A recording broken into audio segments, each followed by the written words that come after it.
You wake to the grinding hum of Hive Tertius's morning cycle, your stomach hollow and aching from another restless night on a thin mattress that smells of industrial lubricants and human sweat. The taste in your mouth is familiar now, metallic, slightly bitter, with an undertone that reminds you of something you can't quite place. It's been 3 months since you arrived on this world. 3 months since you first joined the endless queues that snake through every level of the Hive, and you've learned not to think too hard about that taste. The alarm klaxon echoes through the hab block corridors, its discordant note cutting through the perpetual background noise of machinery and distant voices.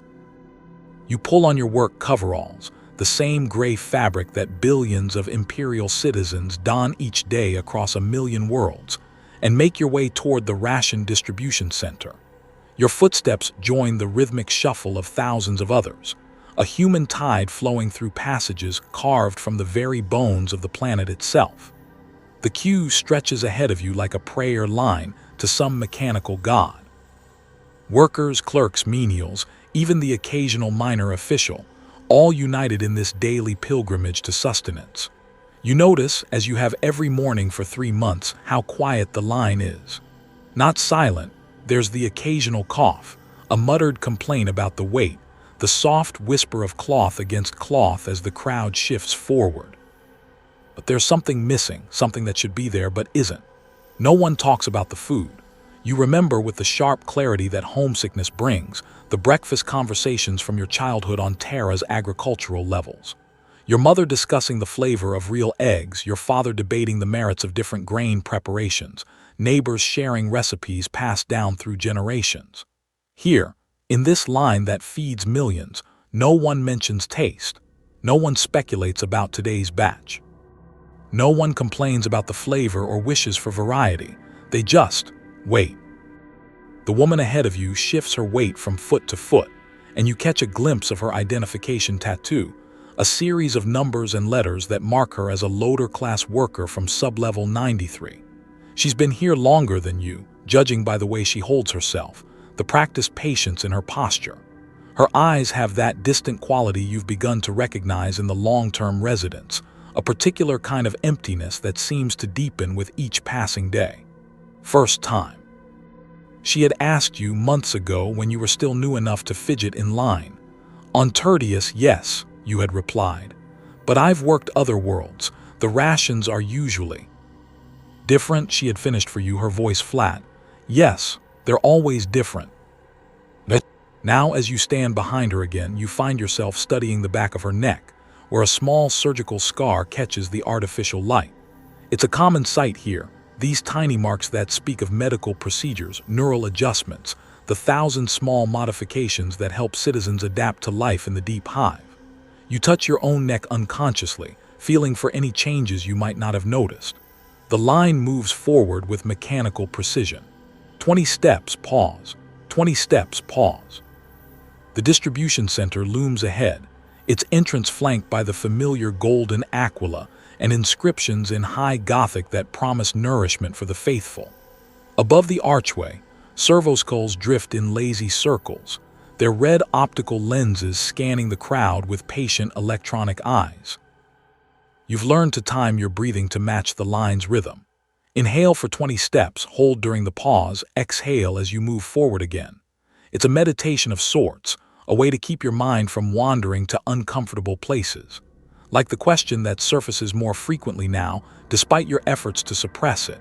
Why does the paste taste so familiar? The scent reaches you before you see the dispensers, warm, organic, with that same metallic undertone that coats your mouth each morning. It's not unpleasant, exactly.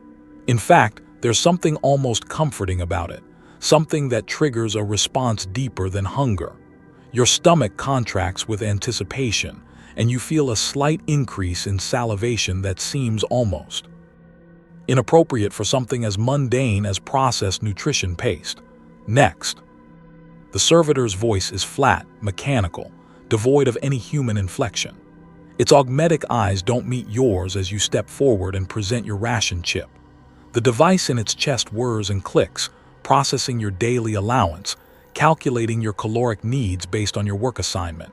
your body mass, your productivity ratings from the previous cycle. The paste emerges from the dispenser with a soft, wet sound that makes you think of things you'd rather not consider. It's warm, always warm, no matter what time of day you arrive, no matter how long the machinery has been running. The consistency is perfect, neither too thick nor too thin, with just enough texture to make swallowing easy. The color is a neutral beige that suggests wholesome grains and processed proteins, though you've never seen any evidence of agricultural input to the system. You accept your portion in the regulation bowl, a simple metal container that retains heat efficiently and can be easily sterilized between uses. The weight feels right in your hands, substantial enough to satisfy, light enough to consume quickly before returning to your duties. As you step away from the dispenser, you notice the servitor's augmetic eyes follow you for just a moment longer than necessary. The eating area is a vast chamber filled with long tables and benches, all designed for efficiency rather than comfort. Thousands of citizens consume their daily rations in relative silence. The only sounds the soft clink of spoons against metal bowls and the occasional shuffle of feet as someone finishes and makes room for another. No conversation about the meal, no comments about flavor or satisfaction, just the mechanical process of consumption. You take your place at an empty section of bench and raise the first spoonful to your lips. The warmth spreads across your tongue, followed by that familiar taste that's become the background note of your entire existence on Tertius. Metallic, yes, but also something richer, something that speaks to a deeper hunger than mere calories can address. Your body responds immediately, tension leaving your shoulders, a sense of well-being spreading through your chest, a satisfaction that seems disproportionate to what you're consuming. The paste slides down your throat with practiced ease, and you find yourself taking larger spoonfuls, eager to recapture that moment of warmth and satisfaction. Around you, others eat with the same quiet intensity, their movements synchronized by shared experience. No one rushes, but no one lingers either. This is sustenance, not pleasure, fuel, not food. But as you scrape the last traces from your bowl, you catch yourself running your tongue over your lips, seeking any remaining flavor. The metallic aftertaste lingers, and for just a moment, you could swear it reminds you of something specific. Something important, something that hovers at the edge of memory like a word you can't quite recall. An older worker at the far end of your table stands to leave, his bowl empty and clean. As he passes behind you, he pauses just for a second, and you hear him mutter something under his breath. The words are so quiet you almost miss them, so casual they might have been directed at anyone or no one at all. Funny how it always tastes a little different after the big battles, isn't it? He's gone before you can turn around, disappeared into the flow of departing citizens, leaving you with his words echoing in your mind. You look down at your empty bowl, at the faint residue that clings to the metal despite your thorough consumption. The taste in your mouth suddenly seems more complex, layered with subtleties you hadn't noticed before. Different after battles. What battles? Tertius is a production world far from any active war zones. The only conflicts here are industrial accidents, the occasional work riot, the routine suppressions that maintain order in the deep hive. Nothing that would affect food production. Nothing that would change the taste of processed nutrition paste. Unless you shake your head, forcing the thought away.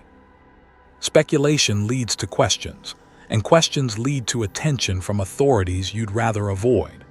Better to focus on work, on productivity, on being a valuable citizen of the Imperium. Better to appreciate the sustenance you receive and not wonder about its origins or composition.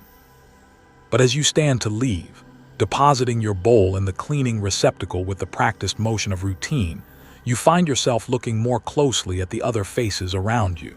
The same distant expression on so many features. The same careful avoidance of certain topics. The same unconscious way everyone licks their lips after finishing their meal, as if seeking some final trace of flavor. You walk back to your workstation through corridors that suddenly seem different, past propaganda posters that proclaim the Emperor's bounty, and the Imperium's endless capacity to provide for its citizens. The taste lingers in your mouth, warm and familiar and wrong in ways you can't articulate. Behind you, the distribution center continues its tireless work, feeding millions with mechanical precision, servoskulls drifting overhead like mechanical vultures watching over a feast. And somewhere in the depths of your mind, a small voice whispers a question you're not ready to hear. If this is processed nutrition paste, why does it taste like something that was once alive? Something that was once aware? The thought follows you through the rest of your day, lurking at the edges of consciousness like a shadow that moves just outside your vision. And tonight, when you lay down on your thin mattress in your small hab unit, you'll dream of warm, metallic flavors and wonder why your body craves them with such desperate intensity. Tomorrow, you'll join the queue again. You'll accept your ration with gratitude and consume it with the same quiet efficiency as millions of others across the Imperium. But now you'll be listening more carefully to the casual comments of passing strangers, watching more closely for the subtle changes in texture, and taste that mark each day's batch. Because somewhere in the vast machinery of Imperial sustenance, something is producing food that tastes like memory, like loss, like the last thoughts of the dying. And you're beginning to suspect that the hunger it satisfies isn't entirely your own. The numbers are staggering in their impossibility. Each day, across the sprawling expanse of the Imperium's million worlds, quadrillions of human beings rise from their beds, leave their hab units and queue for sustenance. Quadrillions. The word itself loses meaning when you try to comprehend it. More individual lives than there are grains of sand on the beaches of ancient Terra. More minds than there are stars visible in the night sky of any single world. You find yourself contemplating this vast human tide as you review the morning's productivity reports in your cramped administrative cubicle on sublevel 47. The data scrolls past on your cogitator screen in endless columns: ration distribution statistics, consumption rates, nutritional efficiency ratings. Numbers that represent the daily miracle of keeping humanity fed across the galaxy's breadth. But miracles, you've learned, require machinery. The ration production facility nearest to Hive Tertius is designated Sustenance Processing Station Gamma 7, a sprawling complex of industrial buildings that stretches across the planet's northern continent like a metallic cancer. From orbit, it would appear as a perfect geometric pattern of processing towers, storage silos, and transport nexuses, all connected by conveyors and pipelines that pulse with constant activity. The facility operates without rest, its blessed machinery grinding through the sacred work of feeding the faithful. You've never seen Gamma 7 with your own eyes, of course. Citizens of your clearance level aren't permitted to visit primary production facilities for reasons of security and industrial efficiency. But the reports that cross your desk paint a picture of incredible scale, processing capacity measured in millions of tons per day, workforce numbering in the hundreds of thousands, energy consumption that rivals small stellar installations.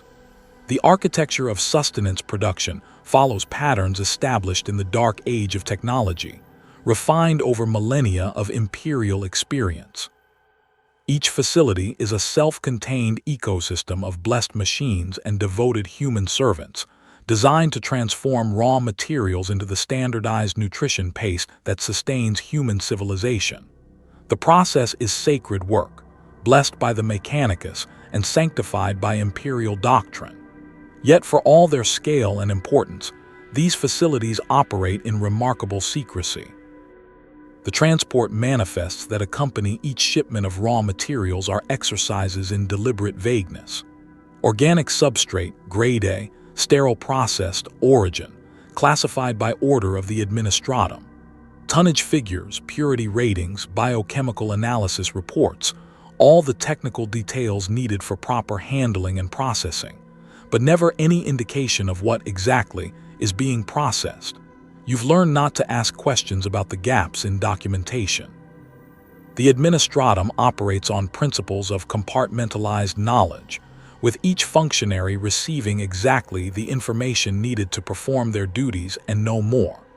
It's an efficient system, time-tested across 10,000 years of imperial governance. It prevents corruption, reduces the risk of sabotage, and ensures that sensitive information remains appropriately restricted. But late at night, when you're alone with your thoughts and the taste of morning rations still lingering in your mouth, you find yourself wondering about those empty spaces in the records. The shipping schedules follow patterns that seem almost organic in their complexity. Convoys arrive at processing facilities with clockwork regularity, their cargo holds filled with sealed containers marked only with purity ratings and handling instructions. The containers themselves are objects of fascination, designed to preserve freshness during extended transport, equipped with internal climate control systems that maintain precise temperature and humidity levels.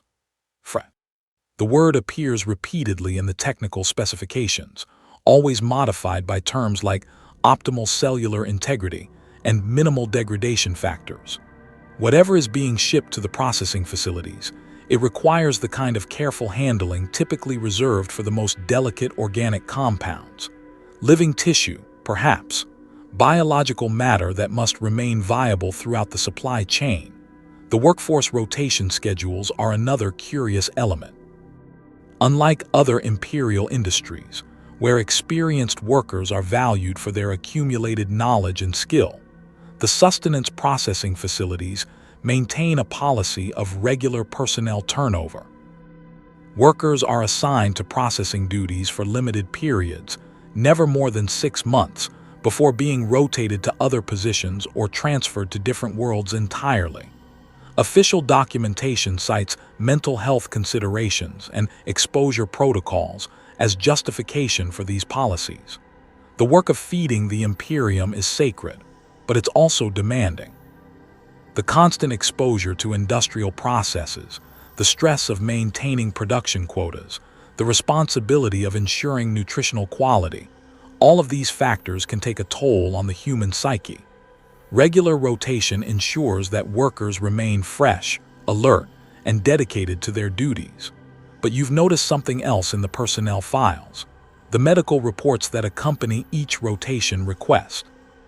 Standard psychological evaluations, yes, but also more specialized assessments, memory consolidation therapy, cognitive adjustment procedures, neural pathway modifications that help workers adapt to civilian life after their service in the processing facilities. Memory work, always memory work.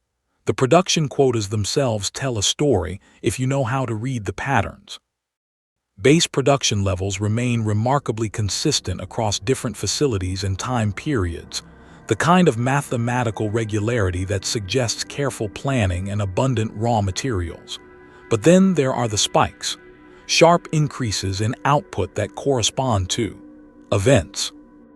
You pull up the correlation data on your cogitator, cross-referencing production statistics with military campaign reports, disaster notifications, and population census updates.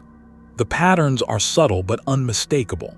Major battles result in temporary production increases 6 to 8 weeks later. Planetary compliance actions are followed by similar spikes. Natural disasters, industrial accidents, the various calamities that befall imperial worlds, all seem to generate brief but significant increases in ration production. The official explanation is logical enough. Disruptions to local food production systems create increased demand for emergency ration supplies. When agricultural worlds are devastated by war or natural disaster, the processing facilities must work overtime to compensate for the shortfall.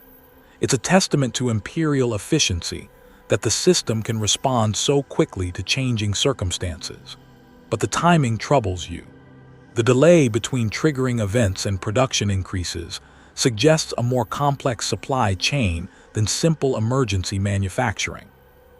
Raw materials must be collected, transported, processed, and distributed, a logistical chain that stretches across star systems and takes weeks to complete. which means the raw materials for increased ration production aren't agricultural products stored in warehouses, waiting to be processed. There's something else. Something that becomes available after battles and disasters and compliance actions. Something that must be collected, preserved, and transported under carefully controlled conditions to maintain optimal cellular integrity. The servitors that staff the processing facilities are another curiosity. Unlike the general-purpose models used throughout Imperial industry, these units are specially designed for biological processing work.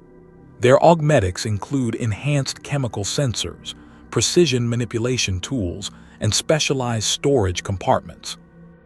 Many are equipped with memory wipe protocols that activate automatically at the end of each shift, ensuring that sensitive information doesn't accumulate in their organic components. Why would machines need to forget what they've processed? The religious aspects of sustenance production add another layer of complexity to the system. Each facility includes extensive chapels and meditation chambers, staffed by ordained priests whose duties include blessing the raw materials, sanctifying the processing equipment, and providing spiritual guidance to the workforce. The theological framework that governs their activities speaks of transformation and sacred recycling, and the Emperor's bounty made manifest through blessed labor. Sacred recycling. The phrase appears repeatedly in official documentation, always in contexts that suggest deep theological significance. The Imperium wastes nothing, transforms all into service, finds purpose in even the most humble materials. It's a beautiful concept, really, the idea that everything in the galaxy can be made to serve humanity's survival, that nothing is truly lost as long as it contributes to the greater good. But recycling implies an original source, doesn't it? Something that was used before in a different form for a different purpose. Something that must be collected and processed and transformed into its new function. You lean back in your chair, staring at the data streams that flow across your cogitator screen. Somewhere in these numbers, in the gaps between official explanations and documented procedures, lies the truth about what feeds the Imperium. About what fills the bowls of quadrillions of citizens each day, what provides the warmth and satisfaction that keeps humanity functioning across a million worlds. The taste lingers in your memory, metallic, familiar, wrong in ways that your conscious mind refuses to acknowledge. And now, surrounded by evidence of vast machinery and careful procedures and deliberate secrecy, you begin to understand that the wrongness isn't accidental. It's engineered, planned, built into the very foundations of Imperial sustenance. Tomorrow, you'll join the queue again, accept your ration with gratitude, consume it with the mechanical efficiency that marks every Imperial citizen. But tonight, you'll lie awake thinking about numbers that don't add up, about supply chains that begin in unmarked places, about the sacred work of transformation that feeds humanity's survival. And you'll wonder with growing certainty whether the machinery of sustenance is feeding you, or whether you're feeding it. The memories come in fragments, scattered pieces of a puzzle that your damaged mind struggles to assemble.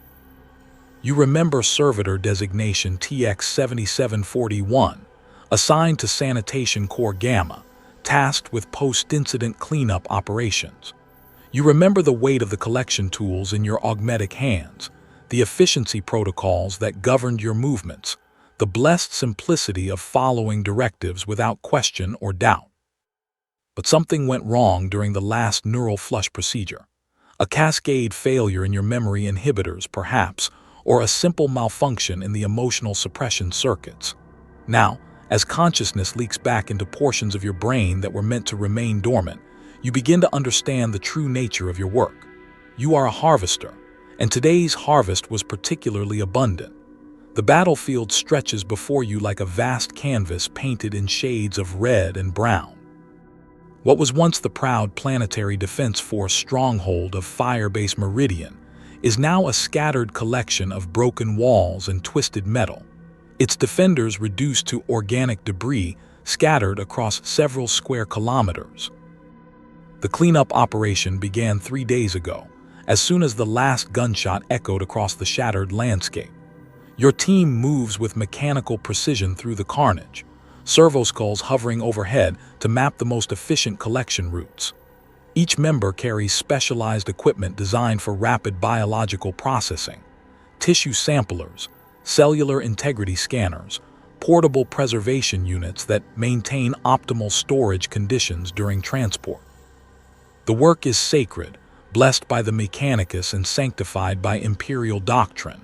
Nothing goes to waste. Everything serves the Emperor. The collection protocols are embedded so deeply in your programming that you follow them without conscious thought. Priority Alpha, cranial matter to be processed separately for cognitive enhancement serums. Priority Beta, muscular tissue suitable for primary protein extraction. Priority Gamma, skeletal components, valuable for calcium supplementation and structural additives. Priority Delta, visceral organs, rich in essential vitamins and biochemical compounds. Your augmetic sensors analyze each fragment as you work, providing real-time data on freshness, contamination levels, and processing potential. The recent nature of the conflict means that cellular degradation is minimal. Most specimens retain full viability for transformation into nutritional compounds. The quality ratings that scroll across your optical displays would satisfy even the most demanding processing facility supervisors. But underneath the blessed certainty of your programming, fragments of suppressed memory begin to surface. You remember other harvests, other battlefields, other collections that yielded their bounty to the sacred work of Imperial sustenance. Always the same procedures, always the same efficiency, always the same careful preservation of organic materials for transport to processing facilities. Processing facilities like Sustenance Production Station Gamma 7. The realization hits you with the force of neural feedback, threatening to overload systems that were never designed to handle such knowledge.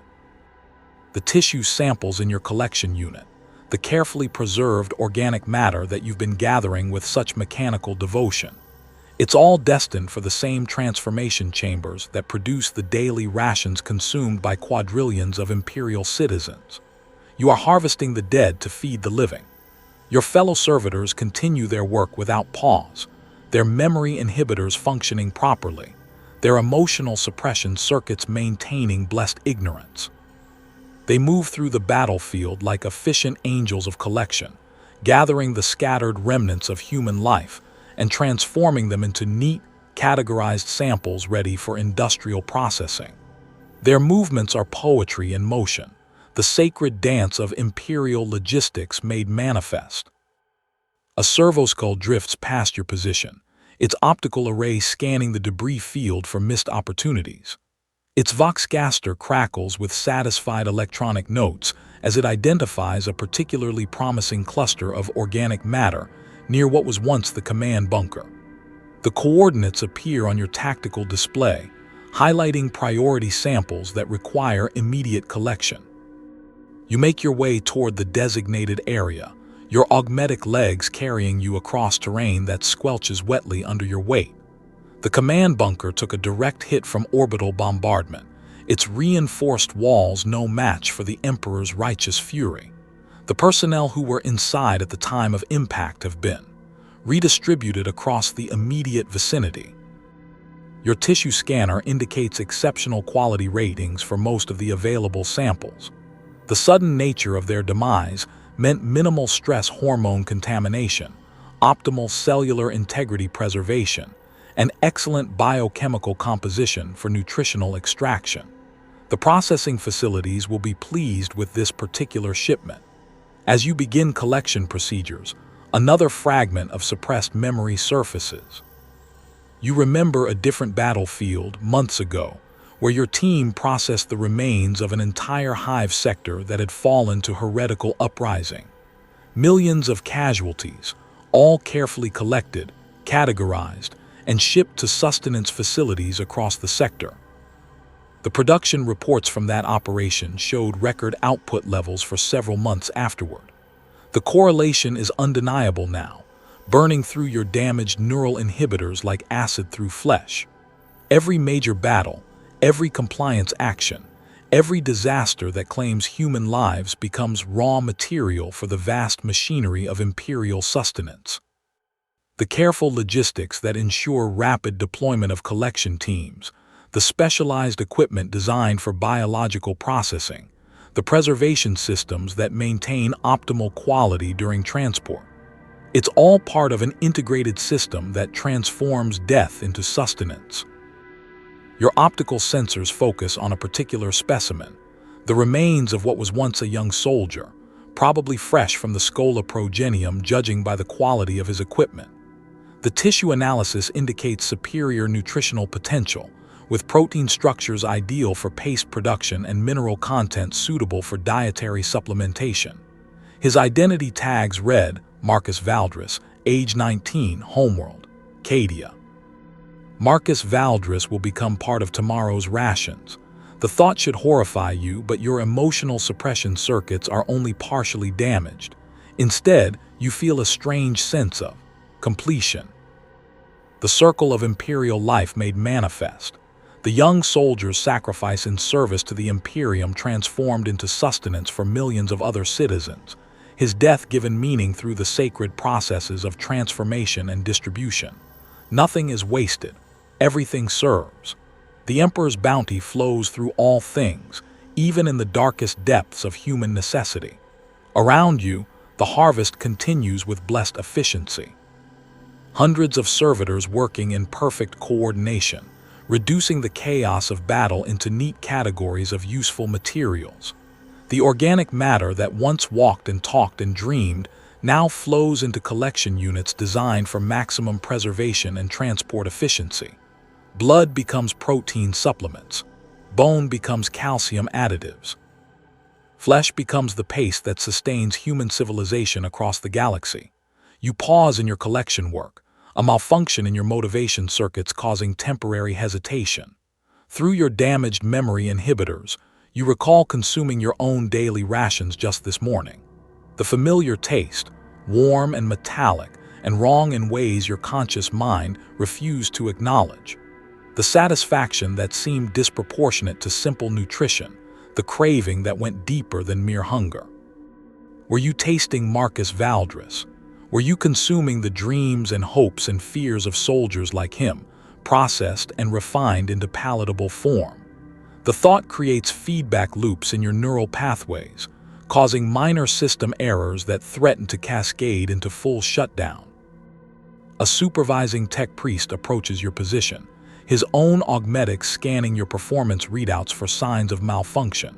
His voice carries the flat, mechanical authority of blessed knowledge when he speaks.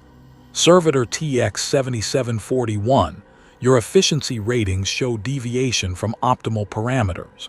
Report status. Minor calibration error, Tech Priest Mordian, you respond, the words flowing from programmed responses rather than conscious thought. Correcting now.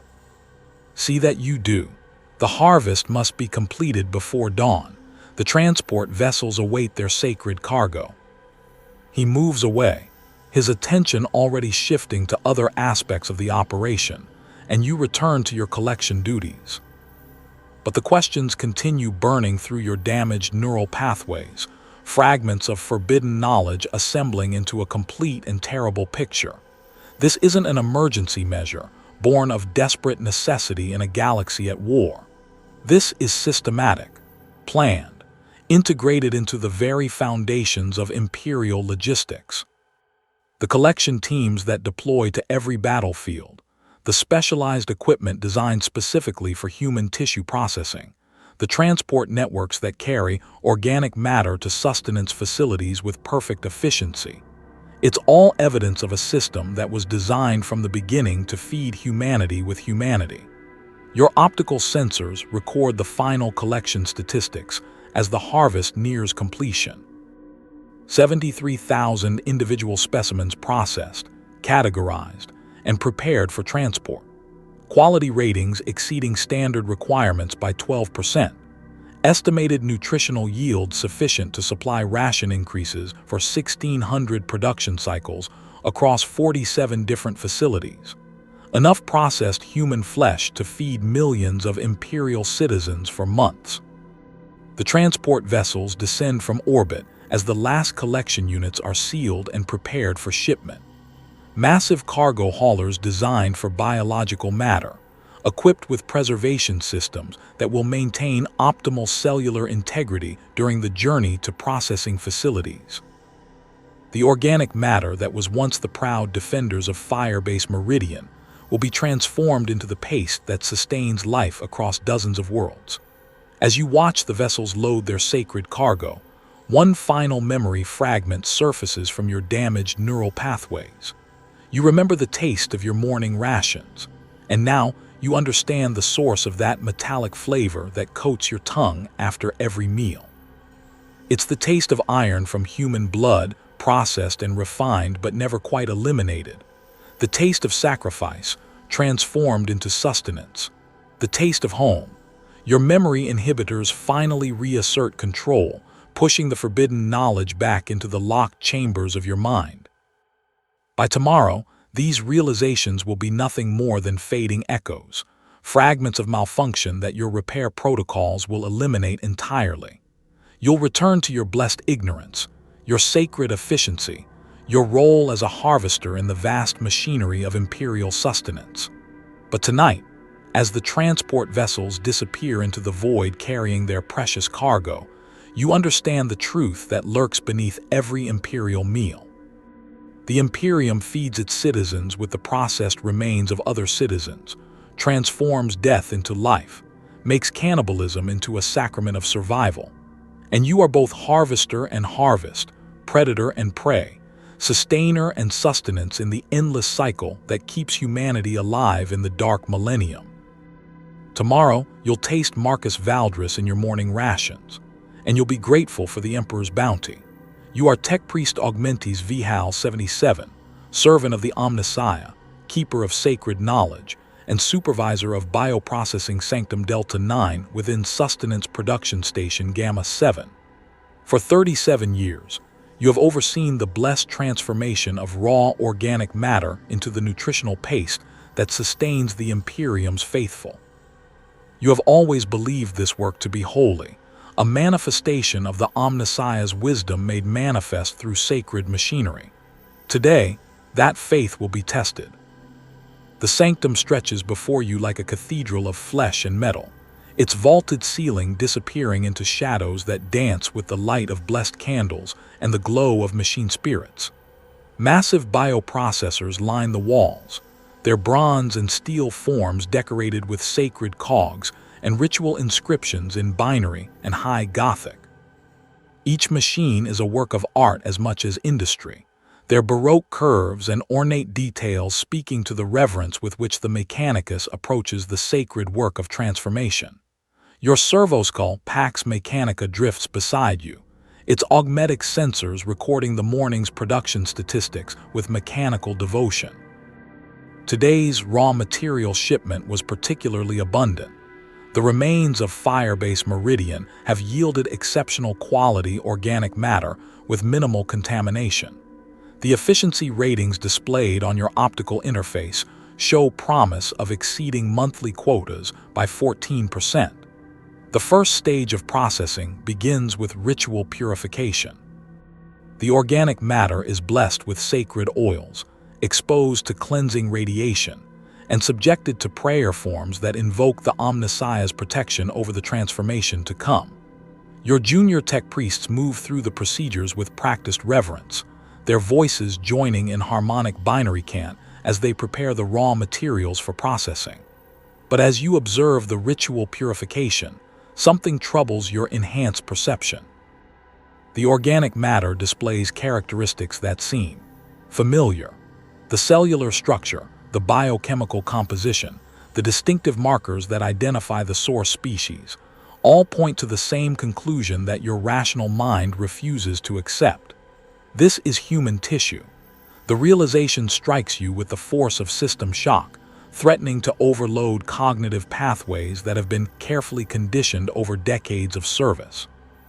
Your first impulse is to dismiss the observation as error, a malfunction in your analytical subroutines that creates false patterns in otherwise routine data. But your augmetic sensors are functioning perfectly, their readings confirmed by multiple redundant systems. The raw materials entering your processing sanctum are the carefully preserved remains of human beings. Your memory banks contain detailed records of every shipment processed through Delta 9 over the past 37 years.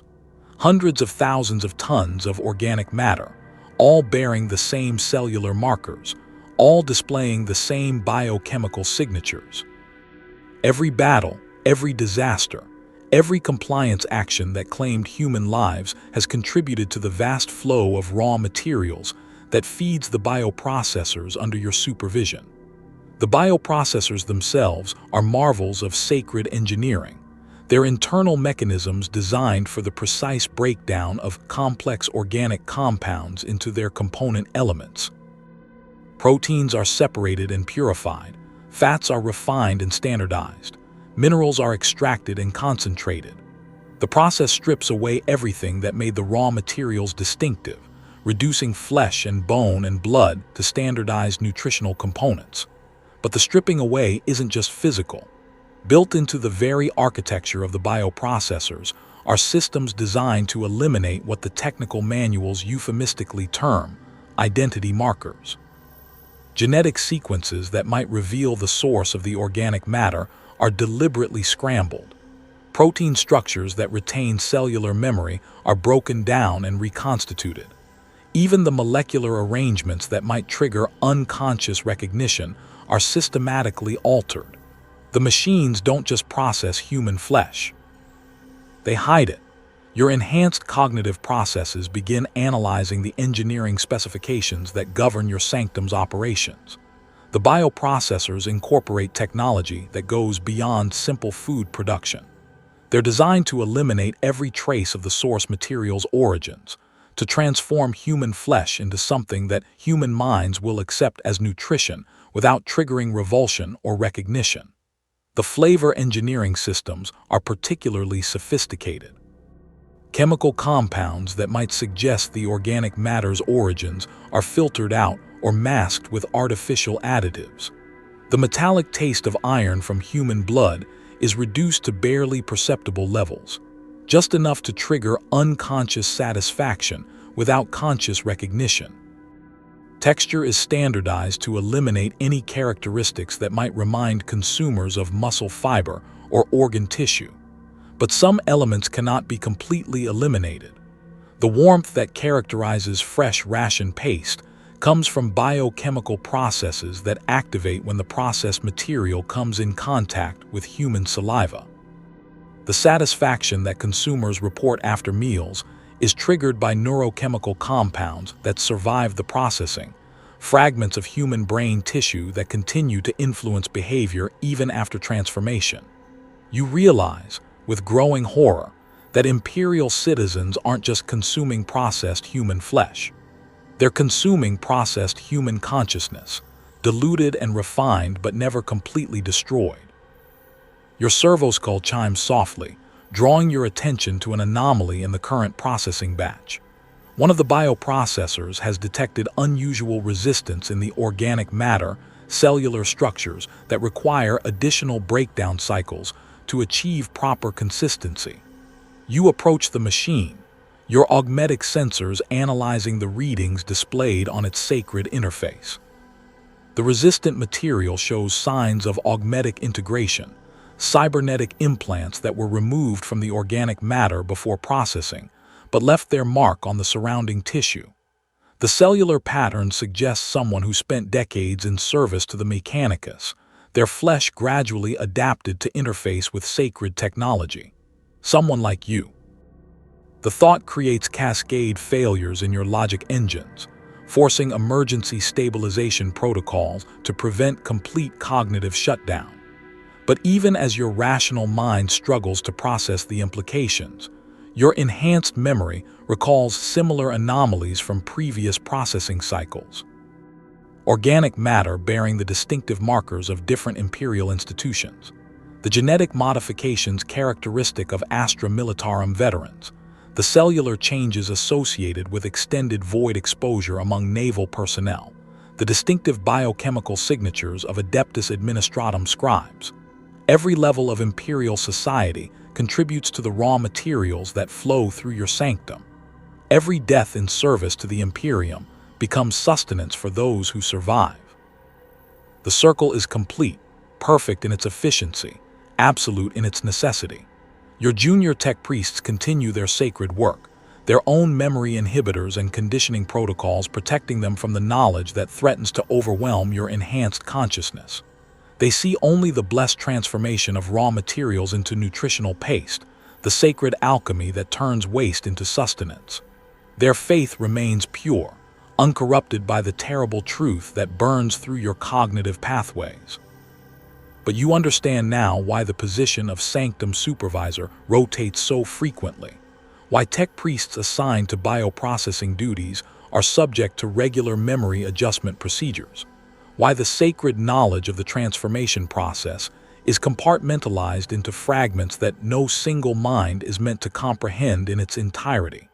The truth would drive lesser minds to madness. The processing cycle nears completion, the bioprocessors humming with the satisfaction of sacred work properly performed. The organic matter that entered your sanctum as the carefully preserved remains of human beings emerges as standardized nutritional paste, its origins hidden beneath layers of chemical and biological transformation. Tomorrow, this batch will be distributed to millions of Imperial citizens, who will consume it with gratitude and never suspect that they're participating in the greatest act of cannibalism in human history. Your optical sensors record the final production statistics: efficiency ratings exceeding target parameters by 12%, nutritional content within optimal ranges, flavor profiles matching established standards.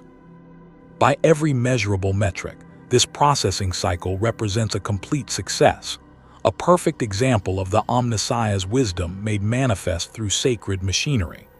But as you prepare to transmit your report to the facility administrators, one final realization surfaces in your enhanced consciousness. The organic matter processed through your sanctum today came from Firebase Meridian, where Imperial forces fought against heretical rebellion. Among the casualties were members of your own order, tech priests who died in service to the Omnissiah, their augmetic-enhanced flesh now transformed into paste that will feed the faithful. Your morning rations came from the same processing facility where you now serve. The warm, metallic taste that provided such unexpected satisfaction was the refined essence of your fallen brothers, their consciousness diluted but not destroyed, their service to the Omnissiah continuing even in death. You have been consuming the flesh of the Mechanicus. And tomorrow, when your own flesh joins the flow of raw materials that feeds the Imperium's vast machinery of sustenance, some future tech priest will taste your thoughts in their morning meal and wonder why the flavor seems so familiar. The circle is complete. The sacred work continues, and the Omnissiah's wisdom encompasses even the darkest necessities of human survival. You bow your head in prayer, your augmetic vocalizers joining in the binary chant that sanctifies the completed processing cycle. Around you, the bioprocessors begin their sacred cleaning rituals, preparing for tomorrow's batch of raw materials. The machinery of transformation turns without pause, feeding humanity with humanity, sustaining the Imperium through the ultimate expression of Imperial efficiency. Nothing is wasted, everything serves. Even in death, service continues. The taste of the Omnissiah's wisdom is warm, metallic, and eternal. Administrator Lyra Castellax has been managing Ration Distribution Center Prime 77 for 8 years, 4 months, and 16 days. She knows this precisely because she has been counting each day since the moment she learned the truth about what she distributes to the grateful citizens under her care. The knowledge came gradually, accumulated through years of careful observation, statistical analysis, and the kind of pattern recognition that makes someone valuable to the administratum. Today, like every day for the past 8 years, 4 months, and 16 days, She will help feed approximately 47,000 Imperial citizens with processed human flesh. And like every day since she gained this terrible knowledge, she will do so with perfect efficiency and absolute dedication to her duties. The morning briefing takes place in her private office, a cramped space dominated by cogitator terminals and filing cabinets filled with distribution records. Her senior staff, 12 deputy administrators who handle the complex logistics of daily ration distribution, gather around the conference table with their usual expressions of professional competence. None of them know what Lyra knows. Their memory adjustment schedules ensure that dangerous knowledge never accumulates in minds not equipped to handle it. Production reports from Gamma 7 indicate a 14% increase in available supplies, she announces, reviewing the overnight dispatches from the processing facility. Quality ratings remain within optimal parameters. We'll be able to increase individual allocations by approximately 6% for the next 4 distribution cycles. Her staff nods with satisfaction. Increased rations mean improved citizen morale, better productivity ratings, and commendations from higher-level administrators. It's the kind of good news that makes their jobs easier and their reports more favorable. They don't ask about the source of the increased production, don't wonder why supply levels spike after major military engagements. They've learned not to ask certain questions, but Lyra knows. The increased supplies come from Firebase Meridian, where 73,000 Imperial defenders died in service to the Emperor. Their sacrifice will feed nearly 2 million citizens over the next several months, transformed through sacred alchemy into the paste that sustains human civilization. The efficiency is remarkable, really, nothing wasted, everything transformed into service, death made to serve life in the most literal possible way. Administrator Castellax. Deputy Vance is speaking, his voice cutting through her momentary distraction. The psychological wellness reports from sublevel 93 show slight increases in anxiety levels among regular ration recipients. Should we implement counseling protocols? The anxiety is understandable, though the deputies don't realize why. Citizens who consume rations regularly for extended periods sometimes develop unconscious awareness of what they're ingesting. The human mind is remarkably adaptable, but certain truths resist complete suppression. Dreams become more vivid, filled with memories that aren't quite their own. Some report strange cravings, desires for flavors they can't identify or explain. Standard counseling protocols will be sufficient, Lyra responds. Include memory consolidation therapy for any cases showing persistent symptoms. The Emperor's citizens deserve peace of mind, along with their daily sustenance. Memory consolidation therapy, the euphemistic term for selective memory adjustment, designed to eliminate inconvenient awareness while preserving functional knowledge and skill. It's a humane solution, really allowing citizens to benefit from Imperial efficiency without burdening them with knowledge they're not equipped to handle. After the briefing ends and her staff disperses to their duties, Lyra remains alone in her office, staring at the production reports that tell the story of transformation.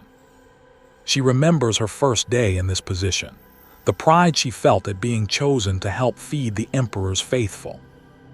The sense of purpose that came from meaningful work, the satisfaction of knowing that her efforts contributed to human survival on a massive scale.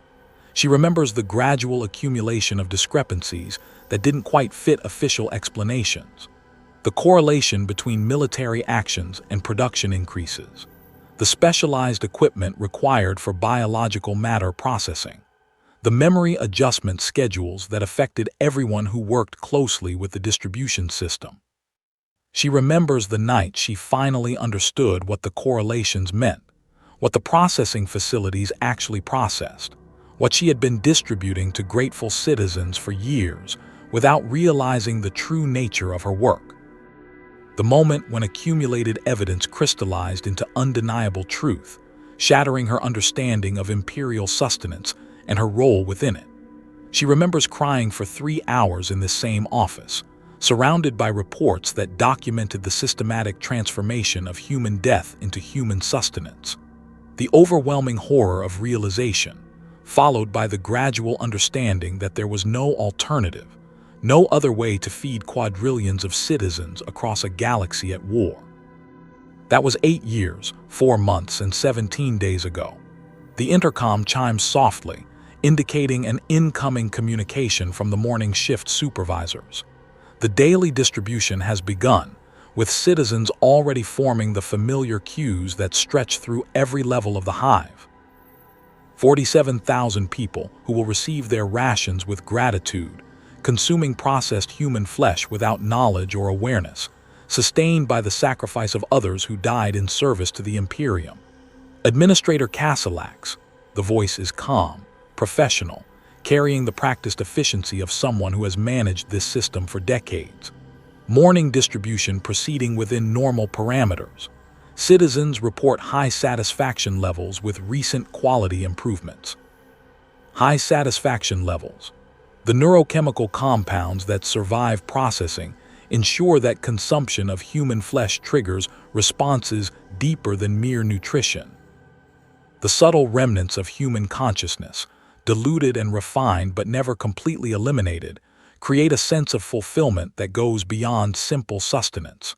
Citizens don't just eat their rations, they absorb the final thoughts and experiences of those who died to create them. Excellent work, Supervisor Chen.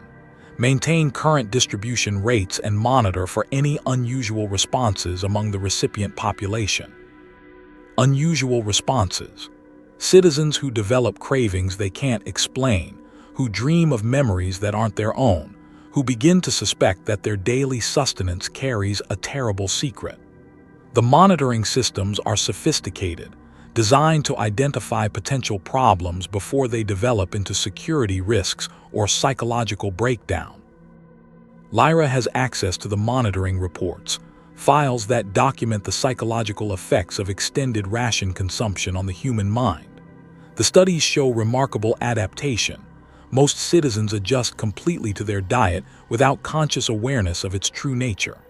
But a small percentage develop what the reports term cognitive dissonance reactions, mental stress caused by unconscious recognition of forbidden truth.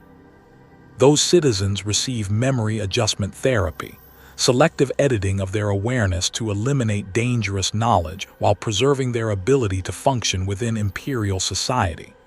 It's a mercy, really, protecting them from truths they're not equipped to handle, allowing them to benefit from Imperial efficiency without psychological trauma. But there are others, a tiny fraction of the population, who develop complete awareness despite all safeguards and conditioning. Citizens who piece together the truth through careful observation, statistical analysis, or simple intuitive recognition.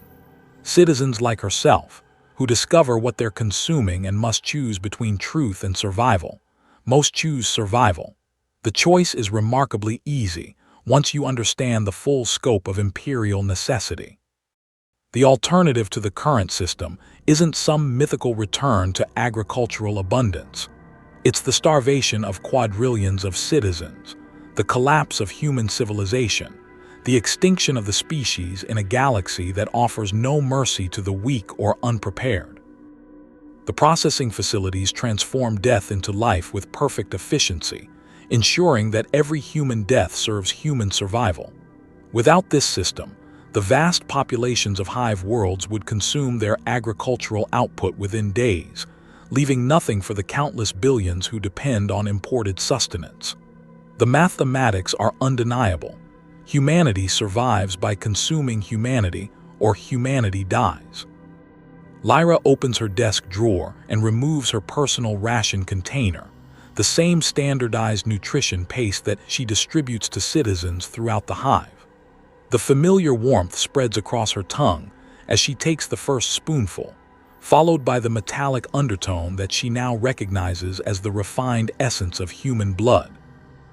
The satisfaction that follows goes deeper than nutrition, touching something primal in her biochemistry.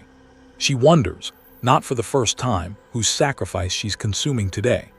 Perhaps a soldier from Firebase Meridian, someone young and dedicated who died believing their death served the Emperor. Perhaps a civilian caught in the crossfire of compliance actions, their life transformed into sustenance for survivors. Perhaps a former colleague from the administratum, someone who once sat in meetings like this morning's briefing, managing the same systems without understanding their true purpose. The taste is familiar now, comfortable in its wrongness. She has learned to appreciate the subtle variations that mark different batches, the slight sweetness that comes from younger tissue, the complex flavor profiles that result from different processing techniques, the distinctive characteristics that identify the origins of each shipment. She has become a connoisseur of cannibalism, an expert in the consumption of her own species. The intercom chimes again, another routine update from the distribution centers. Citizens expressing gratitude for the quality of their rations, complimenting the improved flavor profiles, asking when similar improvements might be available for their families and friends. They consume processed human flesh with genuine appreciation, their bodies responding to neurochemical triggers that ensure satisfaction and compliance. By the end of today's distribution cycle, 47,000 citizens will have participated in the greatest act of cannibalism in human history. And tomorrow, they'll queue again with the same gratitude, the same ignorance, the same unconscious craving for the processed essence of their fellow humans. Lyra finishes her morning ration and returns the empty container to her desk drawer. In 3 hours, she'll attend a coordination meeting with other distribution center administrators, reviewing efficiency reports and discussing improvements to citizen satisfaction levels. They'll speak in the careful euphemisms that mask the true nature of their work, using technical language to distance themselves from the reality of what they coordinate. Tonight, she'll go home to her small hab unit and consume her evening ration while reviewing the day's productivity statistics. She'll taste the refined sacrifice of Imperial citizens and feel the familiar satisfaction that comes from neurochemical responses programmed into her very DNA. She'll sleep peacefully, her dreams undisturbed by guilt or horror or moral revulsion, because she understands, with the clarity that comes from 8 years, 4 months, and 16 days of accumulated knowledge, that her work serves humanity's survival in the most fundamental way possible. She feeds the living with the dead, transforms sacrifice into sustenance, ensures that human civilization continues despite the impossible mathematics of galactic-scale population management. She is complicit in the consumption of her own species, and she is proud of her efficiency. Tomorrow will mark 8 years, 4 months, and 17 days. She'll continue counting, continue serving, continue distributing processed human flesh to grateful citizens who will never know the true source of their sustenance. The Emperor protects, even from the truth. Kira Voss has never tasted real food. Born in the deep hab levels of Hive Septimus, raised on daily rations of processed nutritional paste, she represents the 3rd generation of her family to know no other form of sustenance. Her grandmother still tells stories of agricultural worlds and natural flavors, but these tales seem like fantasies to someone whose entire existence has been shaped by the warm, metallic taste that defines Imperial nutrition. At 17 standard years, Kira displays the subtle physical characteristics that mark those raised entirely on paste rations. Her bone density is precisely optimal for her body mass, her muscle development perfectly efficient for her assigned labor classifications. Her teeth are unusually strong, adapted for the specific consistency of processed nutrition. Her digestive system operates with mechanical precision, extracting every possible nutrient from her daily allotment with remarkable efficiency. But the changes go deeper than mere physical adaptation. Kira's sleep patterns are influenced by neurochemical compounds that survive the processing of human brain tissue, creating dreams filled with memories that don't belong to her. She experiences phantom emotions, sudden moments of inexplicable sadness or joy or fear that seem to emerge from nowhere and disappear just as quickly. Her subconscious mind carries the accumulated psychological residue of thousands of processed human beings. She doesn't realize this, of course. To Kira, these experiences are simply part of human existence.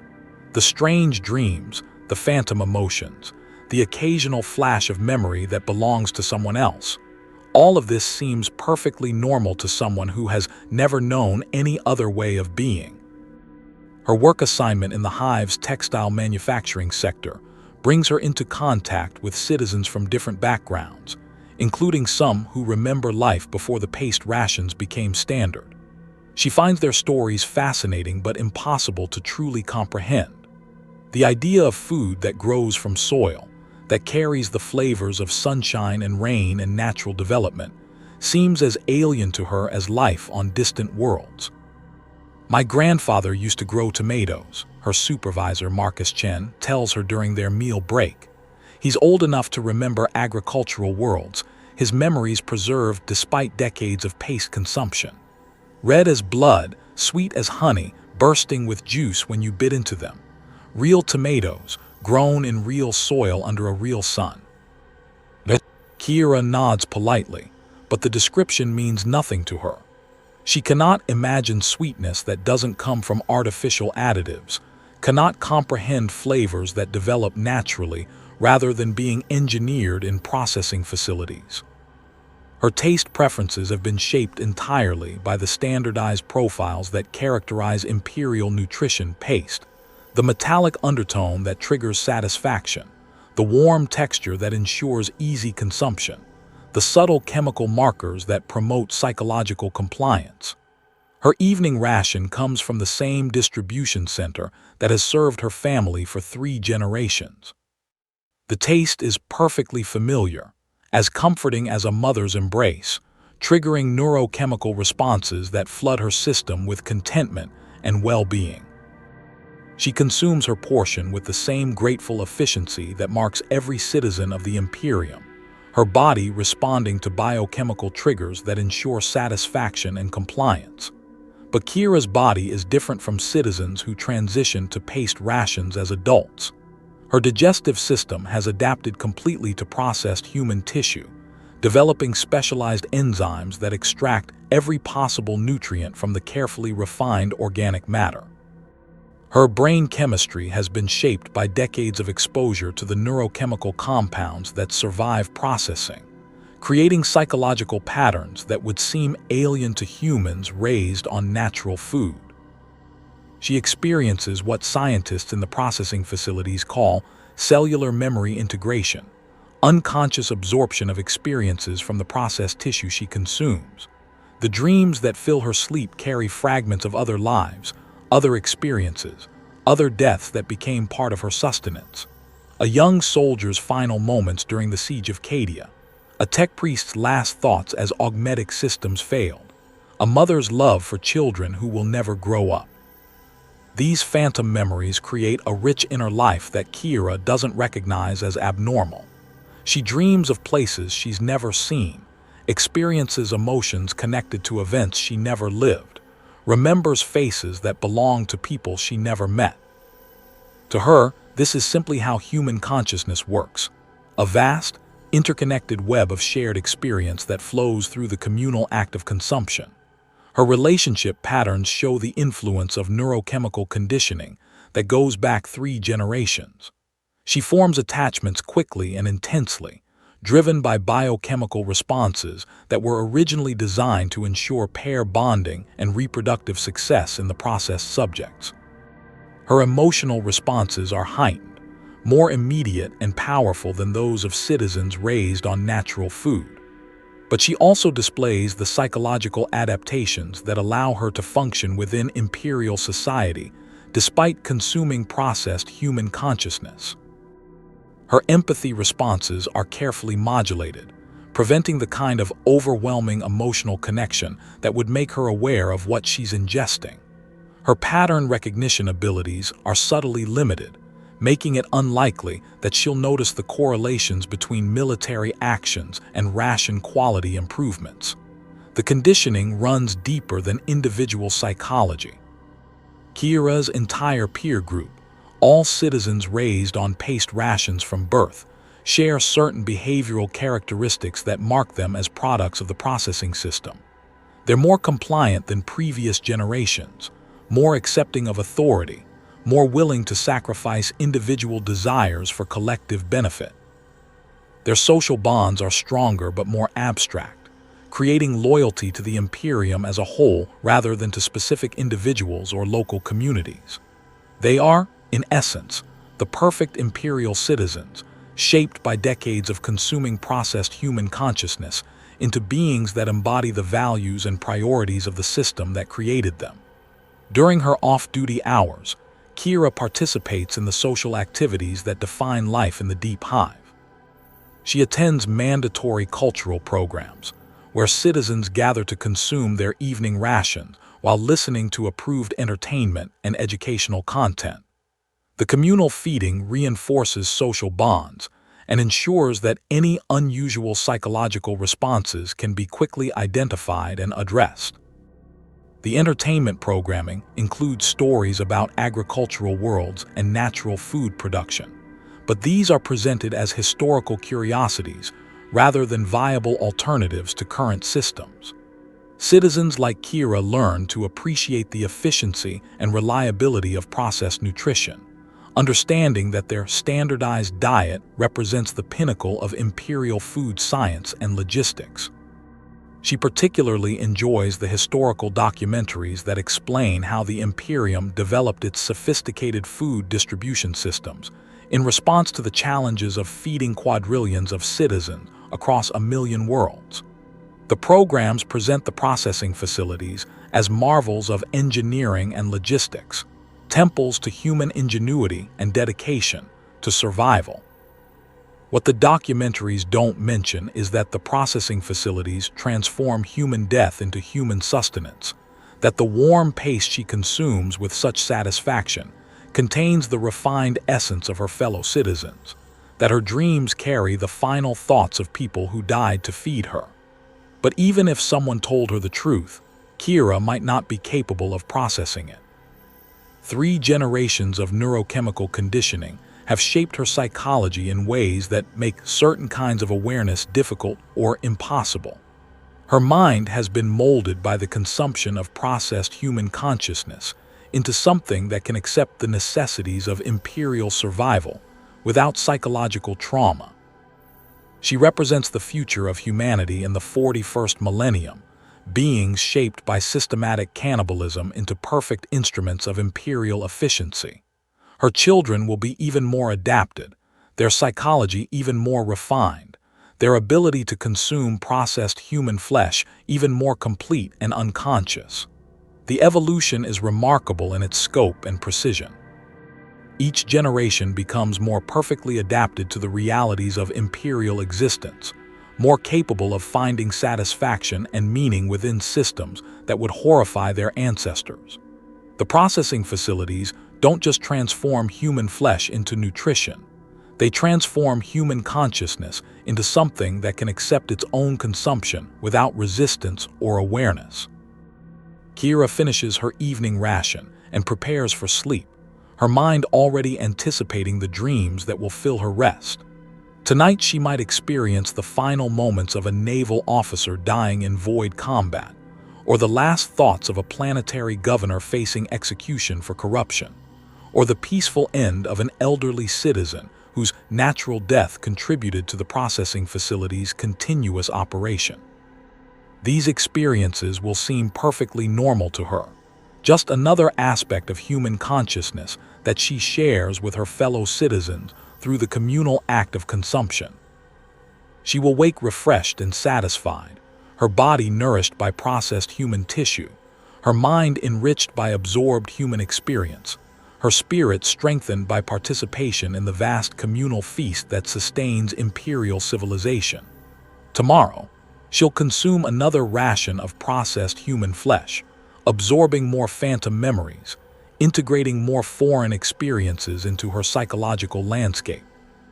She'll dream of lives she never lived, mourn losses she never experienced, celebrate victories that belong to people who died to feed her. And she'll be grateful for the Emperor's bounty, never realizing that she is both consumer and potential ingredient in the vast machinery of Imperial sustenance. The circle is complete, perfect in its efficiency, absolute in its necessity.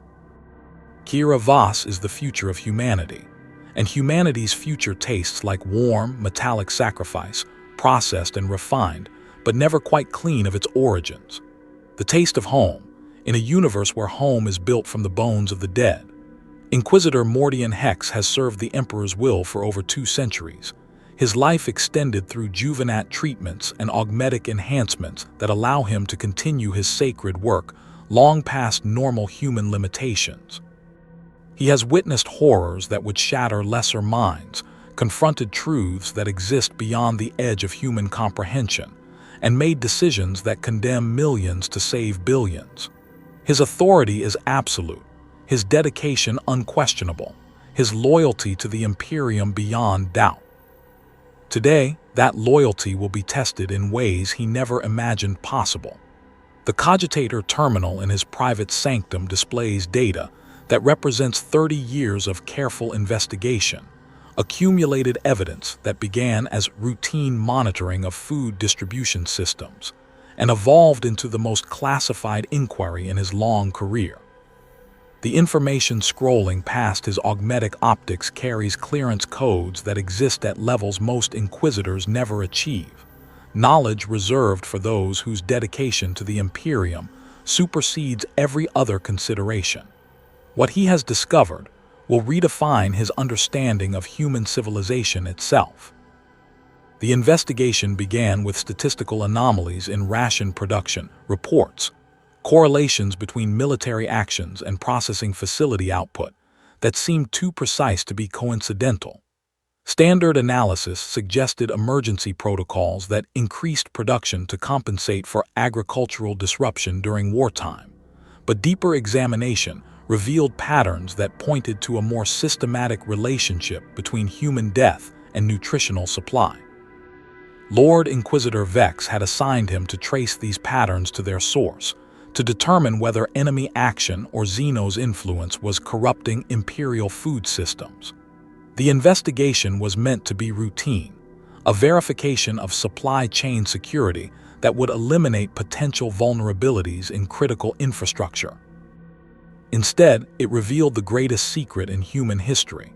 The documents spread across his sanctum tell a story that begins in the earliest days of the Imperium, when the Emperor himself walked among humanity and shaped the foundations of galactic civilization.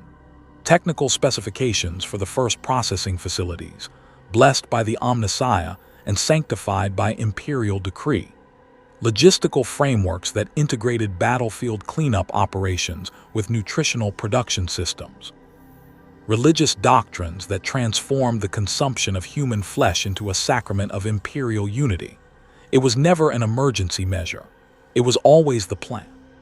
The processing facilities that transform human death into nutritional paste were designed as core components of Imperial infrastructure, not desperate responses to impossible logistics. The collection teams that deploy to battlefields with such efficiency were established as primary military units, not auxiliary support forces. The memory adjustment protocols that prevent citizens from recognizing what they consume were built into the system from the beginning, not added as psychological safeguards. The Emperor intended for humanity to feed upon itself. Hex's augmetic fingers trace across documents that bear the personal seal of the Master of Mankind, directives written in the Emperor's own hand that establish the philosophical framework for systematic cannibalism.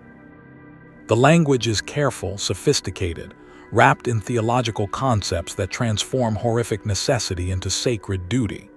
The flesh that serves in death serves still in life, one passage reads. Through consumption we achieve unity. Through unity we achieve immortality. Through immortality we serve the species eternal. The theological implications are staggering. The Emperor didn't just permit the consumption of human flesh.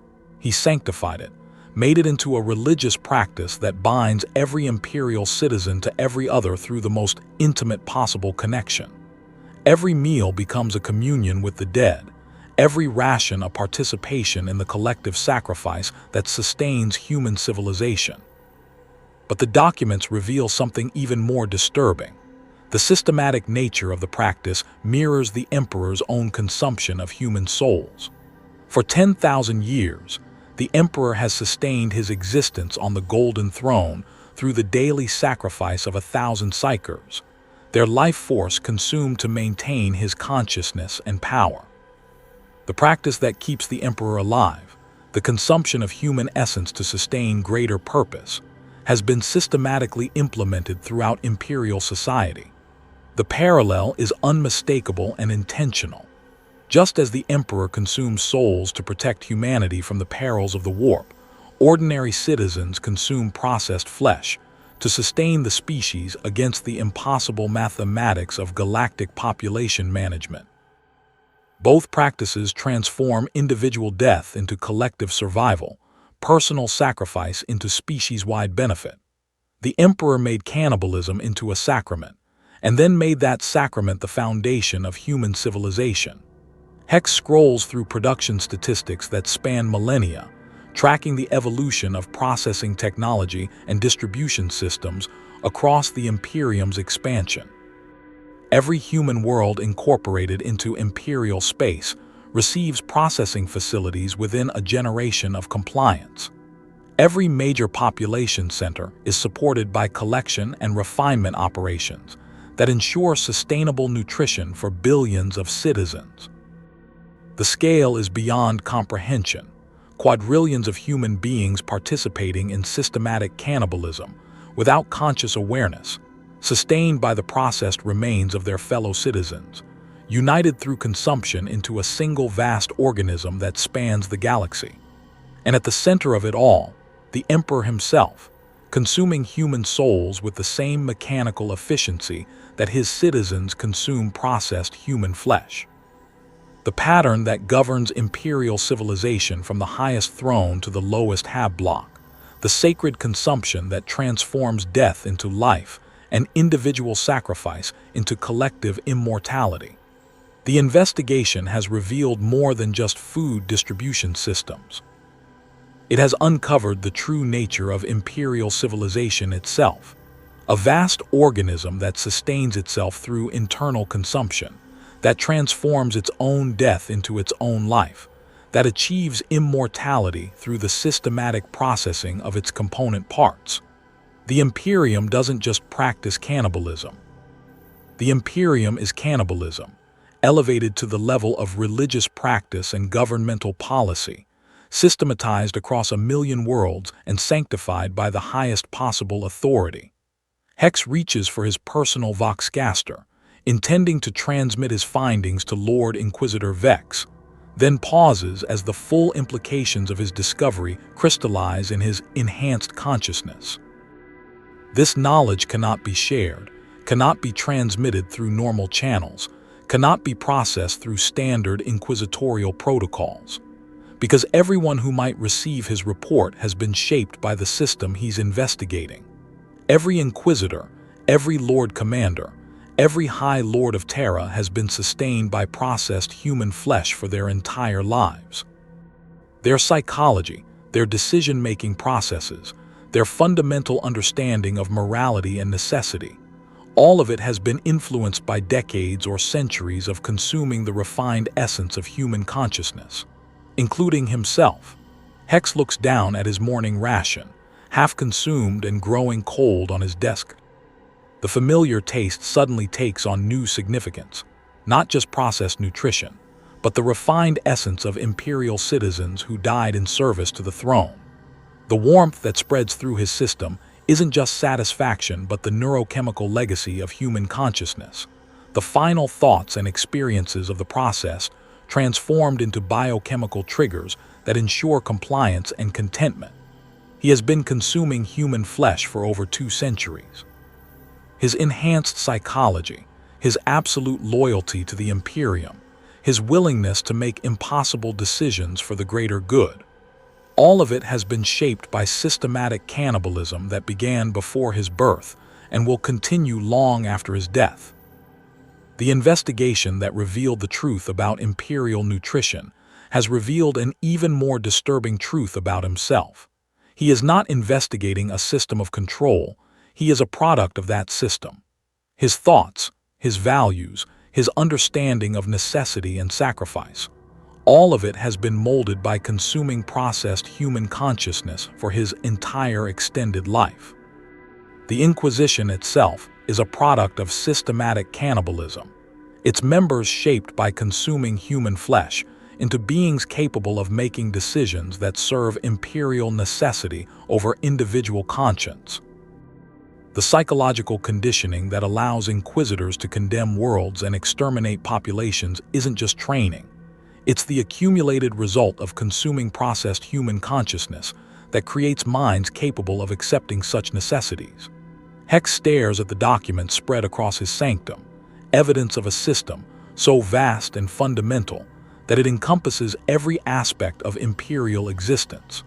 The collection teams that harvest human remains after battles, the processing facilities that transform death into nutrition, the distribution centers that feed processed flesh to grateful citizens, the memory adjustment protocols that prevent dangerous awareness, the theological frameworks that sanctify systematic cannibalism as religious practice.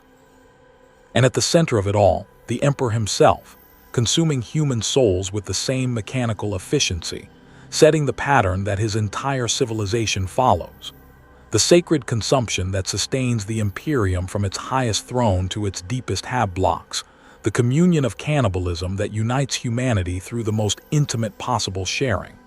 The truth is too vast to comprehend, too fundamental to change, too necessary to resist.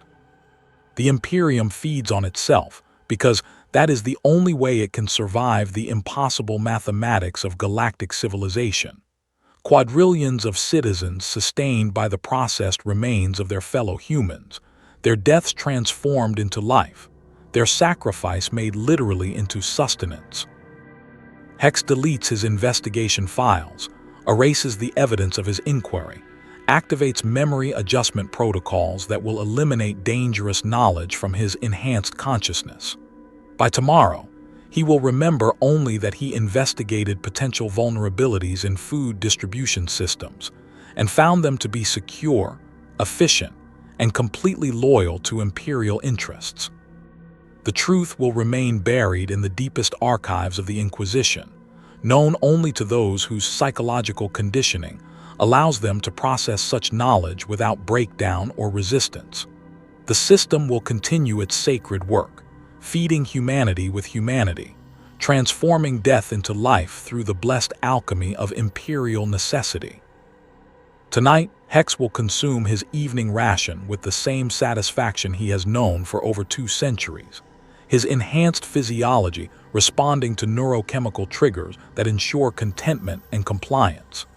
He will dream of the phantom memories that flow through processed human consciousness, experiencing the final thoughts of citizens who died to sustain his existence. And tomorrow, when his own flesh joins the vast flow of organic matter that feeds the Imperium's processing facilities, some future Inquisitor will taste his thoughts in their morning meal and wonder why the flavor seems so familiar, so compelling, so perfectly designed to trigger satisfaction and loyalty. The Emperor's feast continues without pause, feeding the Imperium with its own substance, sustaining human civilization through the ultimate expression of unity and sacrifice. Every citizen both consumer and consumed, every meal a communion with the dead, every ration a participation in the sacred cannibalism that keeps humanity alive in the dark millennium. The taste of the Emperor's wisdom is warm, metallic, and eternal. And it flows through every Imperial citizen, binding them together through consumption, uniting them through sacrifice, making them into something greater than the sum of their individual parts. The Imperium endures, and its endurance tastes like home. In the end, what are we? This question haunts the spaces between heartbeats, lurks in the silence that follows the mechanical dispensing of daily rations, whispers through the dreams that carry memories not our own. After 10,000 years of systematic consumption, After countless generations raised on the processed essence of their fellow humans, what remains of the species that once looked up at distant stars and dared to dream of conquest? You stand now at the edge of understanding, having followed the trail of evidence from the first unsettling taste in your morning ration to the final, inescapable truth that governs Imperial civilization. The warm, metallic flavor that coats your tongue each day isn't just nutrition.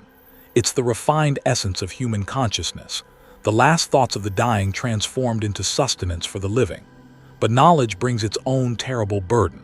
You cannot unknow what you have learned, cannot return to the blessed ignorance that once made consumption simple and guilt-free. You are trapped in the space between truth and survival, forced to choose between awareness and complicity, between sanity and necessity. The choice, when examined honestly, is no choice at all. Consider the mathematics of impossibility that govern human existence in the 41st millennium. Quadrillions of citizens spread across 1,000,000 worlds, each requiring daily sustenance to maintain their ability to serve the Imperium. The agricultural output of entire planets consumed within days by the population of single hive cities. The logistical nightmare of transporting sufficient organic matter across galactic distances to feed even a fraction of humanity's vast population. Without the processing facilities that transform human death into human nutrition, the species would face extinction within a generation. The alternatives, agricultural expansion that requires resources the Imperium cannot spare, synthetic nutrition that lacks the biochemical complexity necessary for long-term health, rationing that would reduce citizens to starvation, all lead to the same inevitable conclusion: the collapse of human civilization and the extinction of the species. The Emperor's vision was not born from cruelty, but from mathematical necessity. When he walked among humanity in the early days of the Imperium, he understood that the species faced a fundamental choice: evolve beyond traditional concepts of individual morality, or face extinction in a galaxy that offers no mercy to the weak or unprepared. The processing facilities represent that evolution made manifest, humanity's transcendence of the biological and psychological limitations that once constrained the species within narrow concepts of acceptable behavior. Through systematic cannibalism, humanity achieved something that no other species in the galaxy has managed: sustainable civilization at galactic scale. But the cost? The cost is everything that once made us recognizably human. The children raised on processed flesh display the psychological adaptations that mark our species' transformation. Their empathy responses are modulated to prevent overwhelming emotional connection with their food sources. Their pattern recognition abilities are limited to prevent dangerous awareness of what they consume. Their social bonds are abstract rather than personal, creating loyalty to systems rather than individuals. They are perfect Imperial citizens, compliant, efficient, capable of accepting necessities that would horrify their ancestors. But they are also something else, something that exists beyond traditional concepts of human consciousness and morality. They represent our species' evolutionary future, shaped by systematic consumption of processed human consciousness into beings that embody the values and priorities of the system that created them. Is this still humanity? Or have we become something else entirely? A galactic organism that sustains itself through internal consumption, that achieves immortality through the systematic processing of its component parts? The question has no comfortable answer. The communion aspect of Imperial nutrition adds another layer to our transformation. Every meal becomes a sharing of experience, every ration a participation in the collective consciousness of the processed dead. Citizens dream memories that don't belong to them, experience emotions connected to lives they never lived, carry within their minds the accumulated psychological residue of countless processed humans. Through consumption, we achieve a form of immortality, not individual consciousness surviving death, but the integration of all human experience into the collective awareness of the living. The dying soldier's final thoughts become part of the clerk who consumes his processed remains. The mother's love for her children flows through the worker who tastes her refined essence. The scholar's accumulated knowledge enriches the minds of citizens who absorb his transformed consciousness. We have become a single vast organism that spans the galaxy, our individual deaths feeding our collective life, our personal sacrifices sustaining our species-wide survival. The boundaries between self and other have dissolved into the warm, metallic taste that defines Imperial nutrition. But what have we lost in this transformation? The innocence that once allowed humans to eat without questioning the source of their sustenance is gone forever, replaced by the careful conditioning that prevents dangerous awareness while maintaining functional efficiency. The individual identity that once made each human consciousness unique and irreplaceable has been subsumed into the collective experience that flows through processed nutrition. The moral framework that once distinguished between acceptable and unacceptable behavior has been replaced by the utilitarian calculus that transforms any action, including systematic cannibalism, into righteous necessity when it serves Imperial survival.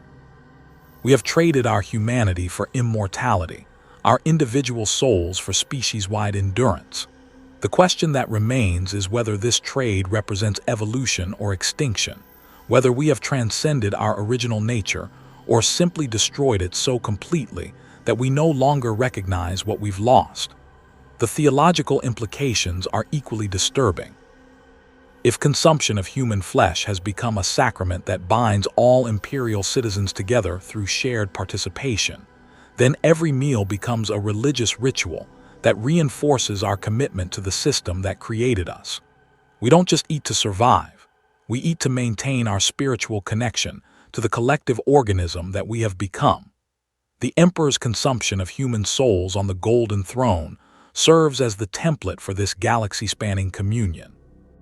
Just as he sustains his consciousness through the daily sacrifice of psychers, we sustain our civilization through the daily consumption of processed human consciousness. The pattern that governs Imperial existence from the highest throne to the lowest hab block creates a unity of purpose and experience that transcends individual identity. But this unity comes at the cost of everything that once made human life meaningful on a personal level. The relationships that connected individuals to each other have been replaced by abstract loyalty to systems and institutions. The dreams that inspired personal growth and achievement have been subsumed into collective goals that serve Imperial necessity. The love that once motivated individual sacrifice has been transformed into biochemical responses that ensure compliance and contentment. We have achieved perfect efficiency at the cost of everything that once made efficiency worthwhile. The future stretches before us like an endless corridor of processing facilities and distribution centers, each generation more perfectly adapted to systematic cannibalism than the last. Our children will consume processed human flesh without question or awareness, their psychology shaped by neurochemical conditioning that makes such consumption seem natural and necessary. Their children will be even more adapted, their ability to participate in systematic cannibalism even more complete and unconscious. The evolution will continue across millennia, each generation moving further from whatever we once were and closer to whatever we are becoming. In the deepest archives of the Imperium, scholars debate whether this transformation represents the fulfillment of human potential or its ultimate corruption. The arguments are sophisticated, drawing on 10,000 years of theological development and philosophical refinement, but they all circle around the same fundamental question: can a species that sustains itself through systematic cannibalism still be called human? The answer may be that the question itself is irrelevant. Humanity as it once existed, bound by individual morality, limited by personal empathy, constrained by traditional concepts of acceptable behavior, could never have survived the transition to galactic civilization. The universe is too vast, too hostile, too demanding of impossible choices to accommodate the luxury of moral purity. The species that conquered the galaxy and built an empire spanning 1,000,000 worlds had to evolve beyond such limitations. We had to become something capable of making decisions that serve collective survival over individual conscience, something that could transform any necessity, including the consumption of our own dead, into righteous duty. Whether we call this evolution or extinction, transcendence or corruption, the result is the same. We are no longer what we were, and we can never return to what we have lost. The taste that defines Imperial nutrition, warm, metallic, wrong in ways that conscious minds refuse to acknowledge, is the taste of our transformation. Every ration carries the essence of what we have become, a species that feeds on itself to survive, that transforms its own death into its own life, that achieves immortality through the systematic consumption of its component parts. Tonight, when you consume your evening ration, you will taste the refined essence of your fellow citizens, their consciousness processed and integrated into your own through the blessed alchemy of Imperial necessity. You will dream their memories, experience their emotions, carry their final thoughts into your own psychological landscape. And tomorrow, when your own flesh joins the vast flow of organic matter that sustains the Imperium, future citizens will taste your thoughts in their morning meals and wonder why the flavor seems so familiar, so satisfying, so perfectly designed to trigger contentment and compliance. The circle is complete. The transformation is irreversible. The Last Supper of humanity was consumed 10,000 years ago, when the first Imperial citizen accepted processed human flesh as daily nutrition and found it good. What remains is no longer human in any traditional sense. We have become something else, something vast and hungry and eternal, something that spans the galaxy and feeds on its own substance, something that achieves immortality through systematic self-consumption. We are the Imperium. And the Imperium tastes like home. The warm, metallic flavor that coats our tongues each day is the taste of what we have become, a species that transcended the boundaries of individual existence through the most intimate possible sharing, that achieved unity through consumption, that transformed the ultimate taboo into the foundation of civilization. In the end, we are what we eat. And we eat ourselves, processed and refined and blessed by 10,000 years of sacred tradition, transformed into something that sustains us while slowly erasing everything we once were. The last meal of humanity is served fresh each day, warm from the processing facilities, rich with the consciousness of the processed dead. We consume it with gratitude, never realizing that each bite takes us further from whatever we once were and closer to whatever we are becoming. The feast continues, the transformation deepens, and somewhere in the vast machinery of Imperial sustenance, the question of what we have become echoes through empty corridors and abandoned prayer halls, waiting for an answer that will never come, because the beings capable of providing that answer no longer exist. They were consumed long ago, processed and refined and distributed to grateful citizens who found their essence satisfying and nutritious, and perfectly suited to sustaining life in the dark millennium. We are what remains. And what remains tastes like sacrifice, processed into something palatable, served with mechanical efficiency to citizens who will never know the true price of their survival.